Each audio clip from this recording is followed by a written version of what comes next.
Metals in their natural forms don't usually come purely. As with any substance, metals tend to gravitate towards something stable. They do this by combining with other unstable substances. This combined substance is called an ore. There are different types of ores depending on the chemical compounds that form them, such as oxides, carbonates, sulfides, chlorides, and silicates. In metallurgy, these ores undergo through processes involving reduction to extract the metal in their pure form. The extracted metal would be unstable, and so the metal would undergo a process that involves oxidation known as corrosion. The weight of corrosion is measured by the amount of material that has corroded over a period of time. There are two unit measurements of corrosion. The first one ay ang mils per year or MPY. Ito ay ang rate of corrosion penetrated by the environment in 1 year. It can be calculated using the formula MPY is equal to 534 times weight loss in milligrams divided by the density of the material in grams per cubic centimeter times the exposed surface area in square inches times the time it was exposed to a corrosive environment in hours. The measured value would be in mils, where 1000 mils is equivalent to a corroded material that is 1 inch thick. The other unit measurement of corrosion is milligram per decimeter square per day or MDD. Ito naman ay ginagamit in terms of the amount of sample lost in milligrams due to corrosion in an area of 1 square decimeter in a day. Materials with different penetration rates can serve different purposes. For example, a material with 1 MPY has very low corrosion and can be used in products that are susceptible to contamination, like food processing equipment. Meanwhile, something with over 50 MPY has excessive corrosion that has limited uses. So, behavior of metals. Different metals react to corrosions in a different ways, and their behavior depends on their natural properties and also on the environment around them. Because of this, metals can behave in three different ways when exposed to corrosion. First, we have the immune behavior. Some metals do not easily corrode, and nangyayari siya because your metal is unnaturally stable in its environment or kaya meron siyang strong resistance sa corrosions. And metals that are rarely corrode ay tinatawag nating noble metals. And these are the metals na nag-i-stable pa rin kahit na-expose siya sa air, water, or chemicals. Example of noble metals ay gold, silver, and platinum. So because of this property, itong mga metals na to ay mostly ginagamit sa jewelry, electronics, and other applications. Our second behavior is the passive behavior. These are the metals that starts to corrode at first but then the corrosion slows down or stop. And nangyayari siya because meron tayong thin protective layer of oxide forms on the surface of the metal. And this oxide layer ay nag-act as your shield that protects the metal underneath from damage. However, this protection is not permanent. That's why if your protective layer is damaged, mag-i-start ulit ang corrosion. And a common example of your metal with the passive behavior is aluminum. Our lastly behavior is active behavior, wherein your metals continue to corrode without stopping when exposed to corrosive environment. And nangyayari siya because your oxide layer that forms on the surface ay hindi na protect yung metals from corrosion. And nagre-result siya wherein the metals keep reacting with the environment and gradually loses the material weight over time. So that is active behavior. Classifications of corrosions refers to the different ways kung paano nangyayari ang corrosion at paano nito naaapektuhan ang metals. Corrosion usually occurs in different form and can be classified under three main factors: the nature of the corrodent, the mechanism of corrosions, and the appearance of the corroded metal. First is the nature of corrodent. Corrosions could be classified by how the corrosions agent is applied to the surface of the material. Corrosions through liquid is classified as wet corrosions, while dry corrosions involves corrodents in the forms of gases like oxygen. In simple terms, wet corrosions happen kapag metal ay nasa liquid environment tulad ng tubig, ulan o seawater, while sa dry corrosions naman ay nangyayari sa gas environment, kadalasan sa high temperature tulad ng furnace kung saan direct na nagre-react ang metal sa gas. Second is the mechanism of corrosions. As metals corrode through chemical processes, corrosions could also be classified based on the chemical process that causes it. Some metals corrode faster kapag may electricity involved, habang yung iba ay mas mabilis maapektuhan kapag exposed sa acids. So in general, corrosions can happen either through direct chemical reactions or electrochemical reaction kung saan may movement of electrons sa metal kaya mas bumibilis ang corrosions. Pangatlo is the appearance of corroded metal. Corrosions can also be classified by how it changes the surface of a material.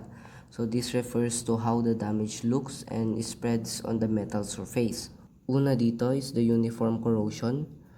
When the surface of a metal is exposed evenly to a corrodent, pantay din ang corrosion sa buong surface. So ibig sabihin, unti-unting numinipis ang buong metal. Second is the pitting corrosions. Pitted corrosions occurs when the rate of corrosions across the surface of a metal is uneven, causing irregularities in the surface. Some causes of an uneven surface corrosions include a rough surface, scratches, non-uniform stress, unbalanced load, impingement, and chemical attack. Pangatlo is the crevice corrosion. Crevice corrosions occurs in narrow boundaries of two different materials where an electrolyte stuck in the crevice is more oxygen deprived than outside the crevice, creating an anode in the crevice that causes the corrosions. And the factors that affect crevice corrosions includes the geometry of the metal, the environment, the electrochemical reactions caused by the electrolyte, and the compositions of the metal. 4 is the galvanic corrosions. Galvanic corrosions occurs due to the potential difference of coupled conductors where the more reactive anode experiences corrosions.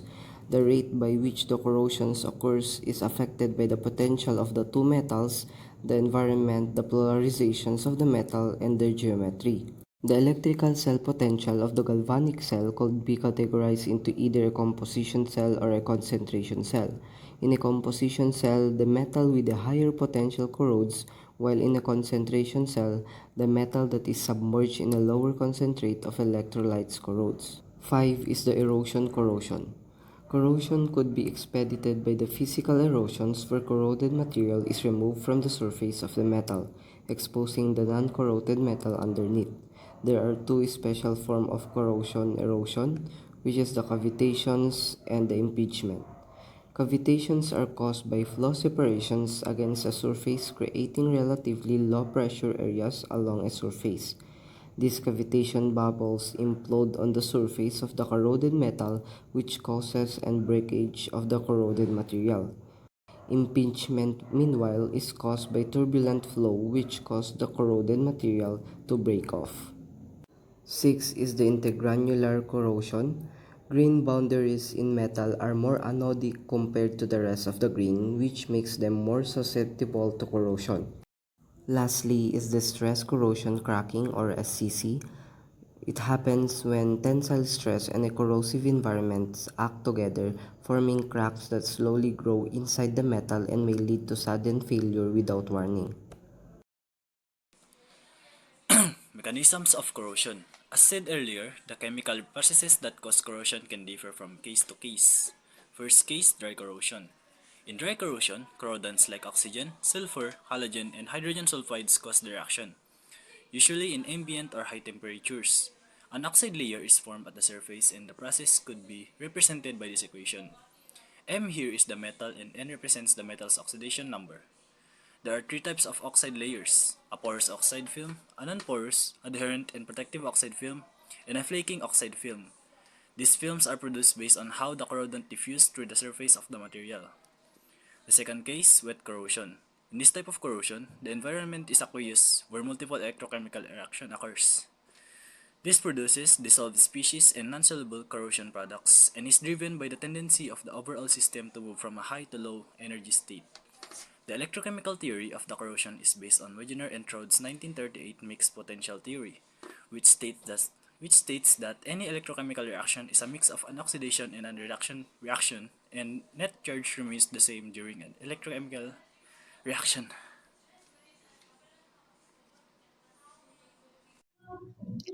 There are multiple factors that affects the corrosion of a metal.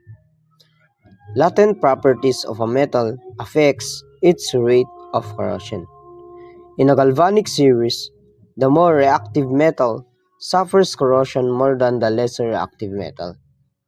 Impurities in metal mixtures cause heterogeneity, which forms electrochemical cells that cause corrosion. An imbalance of anodic and cathodic areas in a mixture of metals can affect the rate of corrosion. Smaller anodic areas suffer intense localized corrosion due to the need to supply electrons to the cathodic areas in the metal. The oxidized films in some metals like aluminum, chromium, and cobalt also acts as a barriers which stops corrosion. The environment in which a metal is exposed plays an important role in corrosion. An increase in temperature and humidity could increase the rate of the reaction that causes corrosion. Highly conductive materials are also very susceptible to corrosion. Meanwhile, different metals respond to acidity differently, which could be judged in a Purbake diagram, which compares a metal's redox state based on the pH of the environment. Finally, a metal undergoing stress could suffer worse cases of localized corrosion. Techniques could be used to avoid the process of corrosion. The design of a metal component plays an important role in its corrodant response. Avoid sharp bends or corners that cause impingement, as well as crevices in assembled parts and small anodic areas that are in proximity to cathodic elements. Use insulation in between galvanic couplings if unavoidable, and if possible, double the wall thickness based on its desired lifespan. With anything that involves corrosive fluids, make sure that no dead ends or stagnant areas exist to avoid excessive corrosion in specific areas. Careful fabrication and inspection also help reduce surface rubbing, poor surface profiling, and incompatibility of components. Selecting suitable materials have a few considerations such as complexity of material, requirements, cost, material properties, and processing considerations. Choose refined and pure components, or alternatively, select alloys that improve corrosion resistance. The environment and operating conditions where the component will be used is also important. Designs that are exposed to winds, airborne particulates like rainfall and pollutants, temperature, and humidity are highly susceptible to corrosion. Remove corrosive constituents such as moisture by using water-absorbent materials like silica gel and Al2O3. Proper temperature and acidity control by lowering temperature and neutralizing acids help prevent corrosion. Ensure proper maintenance and cleaning of components to remove corrodants as much as possible. Minimizing stress of components reduces wear, which can prevent corrosion. Using inhibitors which retards anodic, cathodic, or both reduces the rate of corrosion. Cathodic inhibitors retard cathodic reactions, while anodic inhibitors retard anodic reactions, which contributes to corrosion. Organic inhibitors like amines, mercaptans, substitute ureas having lone pairs of electrons also reduce the rate of cathodic reaction. Metals could also be coated to isolate galvanic areas and act as a barrier to the environment. Metal coatings are made either through electrolysis or electrodeposition. In electrolysis, the base plate acts as the cathode, while the coating or conductive substance acts as the anode. Meanwhile, electrodeposition depends upon temperature, current density, time, and composition of electrolytic path. Sacrificial coatings are coatings that are more reactive than the base metal, usually using metals like zinc, cadmium, and aluminum. Noble coatings are coatings that are naturally corrosive resistant like nickel, silver, chromium, lead, and gold. Organic coatings use inert organic substances like paints, varnishes, plastic, and others. Inorganic coatings are called chemical conversion coatings, involve materials like porcelain enamels, silicates, glass, and other ceramics. Important conversion coatings include phosphate, chromate, oxide, and anodized coatings. Other forms of corrosion protection include passivation or anodic protection, which produces a strong anodic polarization that prevents anode reactions.